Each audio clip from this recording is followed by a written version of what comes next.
ಓಹೋಹೋ, ಏನ್ ಬೋರ್ಲಿಂಗಣ್ಣ, ಈ ಕಡೆ ಅಪರೂಪಕ್ಕೆ ಬಂದ್ಬಿಟ್ಟಿದ್ಯಾ?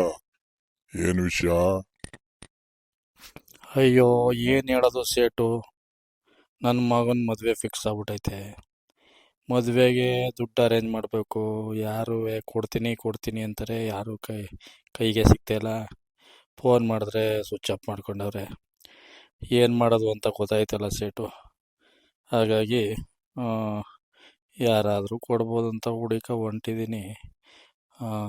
ಸದ್ಯ ದೇವ್ರ ಸಿಂಗ ಸಿಕ್ಕಿದ್ದೀನಿ, ನೀನೇ ಸಿಕ್ಕಿದೀಯ. ನಿಂತವೇ ಕೇಳ್ತೀನಿರು.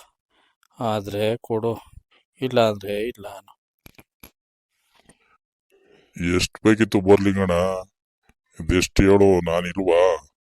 ಕೊಡ್ತೀನಿ. ಎಷ್ಟು ಬೇಕಿತ್ತು? ಅಯ್ಯೋ, ಈಗಿನ ಕಾಲದಲ್ಲಿ ಹುಡುಗಿ ಸಿಗೋದೇ ಕಷ್ಟ. ಹೆಂಗ ಒಂದು ಹುಡುಗಿ ಸಿಕ್ಕೈತೆ. ಆದರೆ ಹುಡುಗಿ ಮನೆಯವರು ನಾವೇನು ದುಡ್ಡಿಲ್ಲ ನಮ್ತವ, ನೀವೇ ಎಲ್ಲ ಹಾಕ ಮಾಡಿ ಆದಾಗ ಬೇಕಾದ್ರೆ ವಸಿ ಕೊಡ್ತೀನಿ ಅಂದರು. ಈಗ ನಾನೇ ಹಾಕ ಮಾಡಬೇಕು ಹುಡುಗಿ ಮನೆಯದು. ನಮ್ಮದು ಎಲ್ಲ ಹುಡುಗಿಗೆ ಒಡವೆ, ಸೀರೆ, ಬಟ್ಟೆ, ಊಟದ್ದು, ಚೌಲ್ಟ್ರಿ ಎಲ್ಲ ಸೇರಿ ಆಯ್ತದೆ. ಒಂದು 10-15 ಲಕ್ಷ ದುಡ್ಡು ಬೇಕು. ಆಯ್ತದ ಸೇಟು ಕೊಡೋಕ್ಕೆ? ಏನು 10-15 ಲಕ್ಷ ಬೇಕಾ? ನಾನೆಲ್ಲ 1 ಲಕ್ಷ 2 ಲಕ್ಷ ಕೇಳ್ತಾನೇನೋ ಅಂದ್ರೆ 10-15 ಲಕ್ಷ ಕೇಳ್ತಿಲ್ಲ ಮರ್ಯ. ಒಂದು ಕೆಲಸ ಮಾಡು, ನಿಮ್ದು ಮನೆ ಮುಂದೆ ಅಲ್ಲಿ ಕಾರ್ನರ್ಲಿ ಜಮೀನ್ ಐತಲ್ಲ, ಅದು ಎಷ್ಟು ಎಕರೆ ಐತೆ? ಅಯ್ಯೋ, ಅದು ಐತೆ ಒಂದು 3.5 ಎಕರೆ ಬರ್ತದೆ. ಅದುವೇ ಜಂಟಿ ಖಾತೆಯಲ್ಲಿ ಕೂರ್ಸವ್ರೆ. ಯಾಕೆ ಸೇಟು, ಯಾಕೆ? ಅಯ್ಯೋ, ಏನು ಇಲ್ಲ, ಏನಾರ ಒಂದು 15 ಲಕ್ಷ ಅಂದ್ರೆ ಸುಮ್ಮನೆ ಕೊಡಕಾಯ್ತದ? ಏನಾರ ಬೇಕಲ್ವ ಸುರುಟಿಗೆ? ಅದಕ್ಕೆ ಕೇಳ್ದೆ. ಜಂಟಿ ಖಾತೆ ಅಂತಿ, ನಿನ್ಗೆ ಸಿಂಗಲ್ ಆಗಿ ನಿನ್ನ ಹೆಸರಲ್ಲಿರೋದು ಯಾವ್ದು ಇಲ್ವಾ? ಅಯ್ಯೋ, ನನ್ನ ಹೆಸರಲ್ಲಿ ಐತೆ ಕಣಪ್ಪ. ಅಲ್ಲಿ ಮೂಲೆ ತೋಟ ಐತಲ್ಲ, 3/4 ಎಕರೆ ಏನೋ ಐತೆ, ನನ್ನ ಹೆಸ್ರಲ್ಲಿ ಐತೆ. ನೋಡು, ಅದನ್ನೇ ಮಾಡಿಕೊಂಡು ಅದಾಗಿ ಕೊಡು. ಏಯ್, 3/4 ಎಕರೆಗೆಲ್ಲ 15 ಲಕ್ಷ ಕೊಡಕಾಯ್ತದ? ಈ ಹಳ್ಳಿಲಿ ಸಿಟಿ ಗಿಟಿ ಆಗಿದ್ರೆ ನೋಡ್ಬೋದಿತ್ತು. ಏನ್ ಮಾಡೋದಪ್ಪ, ನೀನು ವಿಶ್ವಾಸಗಾರ. ಸರಿ, ನೋಡೋಣ. ಬೆಳಿಗ್ಗೆ ಮನೆ ಹತ್ರ ಬಂದ್ಬಿಡು. ಒಂದು 9-9:30 ಅಷ್ಟೊಳಗೆ ಬಾ. ಲೇಟ್ ಮಾಡಬೇಡ, ನಾನು ಪೇಟೆಗೆ ಹೋಗ್ಬೇಕು, ಸ್ವಲ್ಪ ಕೆಲಸ ಅವೆ. 9:30 ಬಾ. ಆ ಪತ್ರ ಎಲ್ಲ ತಗೋಬಾ, ನೋಡೋಣ, ಮಾಡ್ಕೊಡ್ತೀನಿ. ಸರಿ ಸೇಟು, ಬರ್ತೀನಿ. ಮಿಸ್ ಮಾಡಬೇಡ ಕಣಪ್ಪ. ಹಂಗೆ ಮದುವೆಗೂ ಹೇಳೋಕ್ಕೆ ಬರ್ತೀನಿ, ಕಾರ್ಡ್ ಬರ್ತೀನಿ. ಮದುವೆಗೂ ಬಾ. ಏನೋ ನಿನ್ನ ದಯೆಯಿಂದ ಅದು ಆಗ್ಬಿಟ್ರೆ ಸಾಕಣಪ್ಪ ತಾಗಿ. ಸರಿ ಬಿಡು, ಬೆಳಗ್ಗೆ 9 ಗಂಟೆ ಬರ್ತೀನಿ. ಅಲ್ಲೇ ಮಾತಾಡೋಣ, ಸರಿಯಾ? ಸರಿ, ಬರ್ತೀನಿ ಮತ್ತೆ. ಹೂನಪ್ಪ, ನನಗೂ ಕೆಲಸ ಐತೆ, ನಾನು ಹೊರಡ್ತೀನಿ ಈಗ. ತಗೋ ಸೇಟು, ಡಾಕ್ಯುಮೆಂಟ್ಸ್ ಕೇಳ್ದಲ್ಲ, ಮನೆ ಪತ್ರ ಎಲ್ಲ ಇದ್ರಲ್ಲೇ ಐತೆ. ತಗಪ್ಪ, ನೋಡು, ತೋಟದ್ದು ಐತೆ, ಮನೆದು ಐತೆ. ನೋಡ್ಬಿಟ್ಟು ಅದು ಏನು ಕೊಡು ಸೇಟು. ನಿನ್ನೆ ನಂಬ್ಕೊ ಬಂದಿದ್ದೀನಿ. ಸರಿ, ನೋಡ್ತೀನಿ. ಏನ್ ಕಾಫಿ ಕುಡಿತೀಯೋ ಟೀ ಕುಡಿತೀಯಪ್ಪ? ಮನೆಗೆ ಬಂದ್ಬಿಟ್ಟಿದ್ಯಾ ಅಪರೂಪಕ್ಕೆ. ಏನ್ ಬೇಕು? ಅಯ್ಯೋ, ಈ ಸದ್ಯ ಪರಿಸ್ಥಿತಿಗೆ ನಂಗೆ ಏನು ಬೇಡ. ನೀನು ದುಡ್ಡು ಅರೇಂಜ್ ಮಾಡಿಕೊಟ್ಬಿಟ್ರೆ ಸಾಕನಪ್ಪ. ಇನ್ನೇನು ಮದುವೆ ಇನ್ನೊಂದು ಹತ್ರ ಬಂದ್ಬಿಡ್ತು. ಮದುವೆಗೆಲ್ಲ ರೆಡಿ ಮಾಡಬೇಕು. ಇನ್ನೂ ಒಡವೆಗೆ ಹಾಕಿಲ್ಲ, ದುಡ್ಡು ಹಾಕಬೇಕು, ಬಟ್ಟೆ ಬರಿ ತೆಗಿಬೇಕು, ಕಾರ್ಡ್ ಎಲ್ಲರಿಗೂ ಹಂಚ್ಬಿಟ್ಟಿದ್ದೀವಿ. ಈ ಮದುವೆಗೆ ಇನ್ನೂ ಅರೇಂಜ್ ಮಾಡ್ಕೊಂಡಿಲ್ಲ.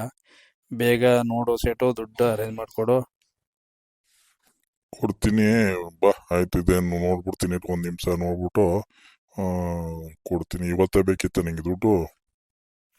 ಹ್ಞೂ ಸೇಟು, ಇವತ್ತೇ ಬೇಕು. ಅದಕ್ಕೆ ಎಲ್ಲ ಡಾಕ್ಯುಮೆಂಟ್ಸ್ ತಂದಿದ್ದೀನಿ. ಅದೇನು ಚೆಕ್ ಮಾಡ್ಕಪ್ಪ. ನನ್ನ ಮೇಲೆ ನಿಂಗೇನು ಡೌಟಾ? ಚೆಕ್ ಮಾಡ್ಕೊ. ಅದು ಎಲ್ಲೆಲ್ಲಿ ಬೇಕು ಕೇಳು, ಸೈನ್ ಮಾಡಿಕೊಡ್ತೀನಿ. ದುಡ್ಡು ಕೊಡಪ್ಪ, ಅರ್ಜೆಂಟು, ನನ್ನ ಕೆಲಸಗಳವೆ. ಸರಿ ಸರಿ, ಗಾಬರಿ ಬೇಡ, ಕೊಡ್ತೀನಿ ಬಾ. 1 ನಿಮಿಷ ಕೊಟ್ಟೆ. ಈಗೇನು ಖಾತೆ ನಂಬರ್ ಮೊಬೈಲಲ್ಲೇ ನೋಡ್ಬೋದು. ಇರುವ ಖಾತೆ ನಂಬರ್ ಹಾಕ್ಬಿಟ್ಟು ಚೆಕ್ ಮಾಡ್ತೀನಿ, ಇದು ನಿನ್ನ ಹೆಸರಲ್ಲಾಯ್ತೋ ಇಲ್ವೋ ಅಂತ. ಏನು ಬೇಜಾರಿಲ್ಲ ತಾನೇ? ಅಯ್ಯೋ, ಅದಕ್ಕೆ ಯಾಕೆ ನೋಡು ಸೇಟು, ಅದಕ್ಕೆ ಯಾಕೆ ಬೇಜಾರು? ನನ್ನ ಹೆಸ್ರಲ್ಲೇ ಇರೋದಕ್ಕಂತೆ ನಾನು ಬೇರೆ ಪತ್ರ ತಂದಿರ್ತೀನ? ಅದೇ ಪತ್ರಕ್ಕಂತ ನೋಡು, ನನ್ನ ಹೆಸ್ರಲ್ಲೇ ಇರೋದಕ್ಕಂತೆ ಬೋರ್ಲಿಂಗಣ್ಣ ಅಂತ ಇರ್ತದೆ ನೋಡು. ಸರಿ ಸೇಟು, ಅದು ನೀನು ಹೇಳ್ದಂಗೆ ಅದು ನಿನ್ನ ಹೆಸರಲ್ಲೇ ಐತೆ. ನನಗೂ ಸ್ವಲ್ಪ ಭಯ ಇರ್ತದಲ್ವಾ, 1 ಲಕ್ಷ 2 ಲಕ್ಷ ಆದ್ರೆ ಸರಿ, 10 ಲಕ್ಷ 15 ಲಕ್ಷ ಎಲ್ಲ ಒಂದ್ ಸ್ವಲ್ಪ ನಿನಗೆ ಗೊತ್ತಲ್ಲಪ್ಪ, ಈಗಿನ ಜನ ಇಸ್ಕೊಳ್ಳೋ ಗಂಟ ಇಸ್ಕೋತಾರೆ, ಆಮೇಲೆ ಮೋಸ ಮಾಡ್ಬಿಡ್ತಾರೆ. ಹಂಗಾಗಿ ಒಂಚೂರು ಚೆಕ್ ಮಾಡಿದೆ, ಬೇಜಾರು ಮಾಡ್ಕೋಬೇಡ. ಇರು, ದುಡ್ಡು ತರಿಸ್ತೀನಿ. ಅಯ್ಯೋ ಅದಕ್ಕೆ ಯಾಕೆ ಬೇಜಾರು ಬಿಡು ಸೇಟು, ಪಾಪ ಕಷ್ಟಕ್ಕೆ ಹೆಲ್ಪ್ ಮಾಡ್ತಿದ್ದಿ. ನಿನ್ನ ಮೇಲೆ ಯಾಕೆ ನಾನು ಸಿಟ್ಟು ಮಾಡ್ಕೊಳ್ಳೋಣ. ನಿನ್ನ ಕರ್ತವ್ಯ ನೀನು ಮಾಡ್ತೀಯಪ್ಪ, ಅದಕ್ಕೆಲ್ಲ ನಾವು ಬೇಜಾರು ಮಾಡ್ಕೊಳಕ್ಕಾಯ್ತದ? ನಾವು ಹಳ್ಳಿ ಜನ, ನಮಗೆ ಏನು ಗೊತ್ತಾವೆಲ್ಲ. ಸರಿ, ಅದೇನು ಕೂಡಪ್ಪ, ದುಡ್ಡು ಒಯ್ತೀವಿ. ತಕೋ ಬೋರ್ಲಿಂಗಣ್ಣ, ಈಗ ಒಂದು ಇಷ್ಟು ಕೊಟ್ಟಿರ್ತೀನಿ. ನಾಳೆ ಬಂದು ಎಲ್ಲನೂ ಕಲೆಕ್ಟ್ ಮಾಡ್ಕೋಗು.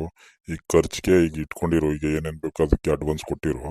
ನಾಳೆ ಸಂಜೆ 5:30 ಬಂದ್ಬಿಟ್ಟು ಎಲ್ಲ ದುಡ್ಡನ್ನು ಇಸ್ಕೋಗು, ಅಡ್ಜಸ್ಟ್ ಮಾಡಿ ಇಟ್ಟಿರ್ತೀನಿ. ಯಾರ್ಯಾರು ಕೊಡ್ಬೇಕು ಸ್ವಲ್ಪ.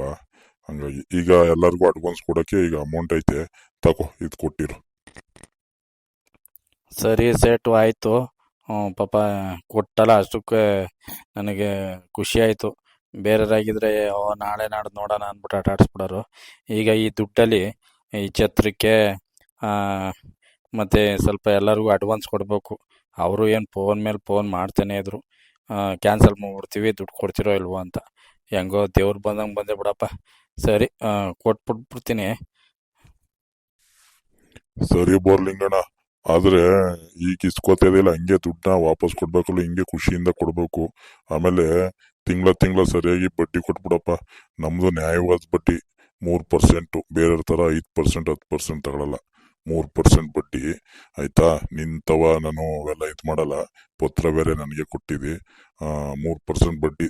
ನೀನು ದುಡ್ಡು ಯಾವಾಗ್ಲಾರ ಕೊಡು, ಬಡ್ಡಿ ಮಾತ್ರ ತಿಂಗಳ ಕೊಟ್ಬಿಡ್ಬೇಕನಪ್ಪ. ಸರಿ ಸೇಟು, ನಮ್ಮ ಮೇಲೆ ಏನು ಡೌಟ್ ಪಡಬೇಡ. ತಿಂಗಳ ನಾನಾರ ತಂದು ಕೊಡ್ತೀನಿ, ಇಲ್ಲ ನಮ್ಮ ಮನೆಯವಳಾರ ತಂದು ಕೊಡ್ತಾಳೆ. ಈ ವಿಷಯ ನನ್ನ ಮಗಂಗೆ ಗೊತ್ತಾಗೋದು ಬೇಡ. ನಿನ್ನಲ್ಲೇ ಇರ್ಲಿಕ್ಕೆ ಸೇಟು. ಸರಿ ಬೋರ್ಲಿಂಗಣ್ಣ, ನಾನು ಯಾರಿಗೂ ಹೇಳಲ್ಲ ಕಣಪ್ಪ. ವ್ಯವಹಾರ ಕರೆಕ್ಟ್ ಆಗಿದ್ರೆ ಯಾರಿಗೂ ಹೇಳಲ್ಲ. ವ್ಯವಹಾರ ಕರೆಕ್ಟ್ ಆಗಿಲ್ಲ ಅಂದ್ರೆ ಬೀದಿಗೆ ಬರೋದು. ಸರಿಯಾ? ವ್ಯವಹಾರ ಕರೆಕ್ಟಾಗಿ ಇಟ್ಕೋ.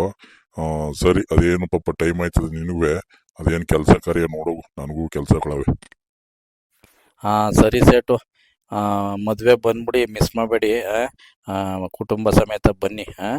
ಆಮೇಲೆ ಹೇಳಿಲ್ಲ ಅನ್ಬೇಡಿ, ಮದುವೆ ಬನ್ನಿ. ಕಾರ್ಡು ಮನೇಲೇ ಮರ್ತ್ಬಿಟ್ಟು ಬಂದ್ಬಿಟ್ಟೆ. ನಾಳೆ ಹೆಂಗಿರು 5:30 ಬರ್ತೀನಲ್ಲ, ಕಾರ್ಡ್ನು ತಗೊಬರ್ತೀನಿ, ಬಂದ್ಬಿಡಿ.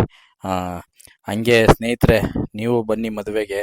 ಹಾಗೆ ಇದೇ ಥರ ವೀಡಿಯೋಗಳು ಬೇಕು ಅಂದರೆ ದಯವಿಟ್ಟು ಬಲರಾಮ್ ಮೂವೀಸ್ ಯೂಟ್ಯೂಬ್ ಚಾನಲ್ನ ಸಬ್ಸ್ಕ್ರೈಬ್ ಮಾಡಿ. ನಿಮ್ಗೆ ಯಾವ ಥರ ಬೇಕು, ಕಾಮಿಡಿ ಬೇಕಾ, ಯಾವ ಥರ ಬೇಕು ಆ ಥರ ವೀಡಿಯೋನ ನಾವು ಯೂಟ್ಯೂಬಲ್ಲಿ ಹಾಕ್ತೀವಿ. ದಯವಿಟ್ಟು ಸಬ್ಸ್ಕ್ರೈಬ್ ಮಾಡ್ಕೊಳ್ಳಿ. ಹೌದು ಸ್ನೇಹಿತರೆ, ದಯವಿಟ್ಟು ಬಲರಾಮ್ ಮೂವೀಸ್ ಯೂಟ್ಯೂಬ್ ಚಾನಲ್ಗೆ ಸಪೋರ್ಟ್ ಮಾಡಿ, ಸಬ್ಸ್ಕ್ರೈಬ್ ಮಾಡಿ. ನಾವು ನಿಮ್ಮನ್ನ ಮನರಂಜಿಸಕ್ಕೆ ಬರ್ತೀವಿ.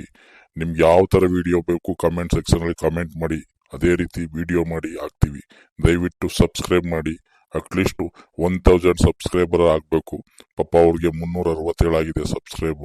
1000 ಸಬ್ಸ್ಕ್ರೈಬರ್ ಆಗಬೇಕು. ದಯವಿಟ್ಟು ಎಲ್ಲರೂ ಸಬ್ಸ್ಕ್ರೈಬ್ ಮಾಡಿ. ಏನು ಸಬ್ಸ್ಕ್ರೈಬ್ ಮಾಡೋಕ್ಕೆ ದುಡ್ಡು ಕೊಡಬೇಕು, ಕಾಸು ಕೊಡಬೇಕು? ದಯವಿಟ್ಟು ಸಬ್ಸ್ಕ್ರೈಬ್ ಮಾಡಿ. ಸರಿನಾ? ಬಾಯ್ ಬಾಯ್.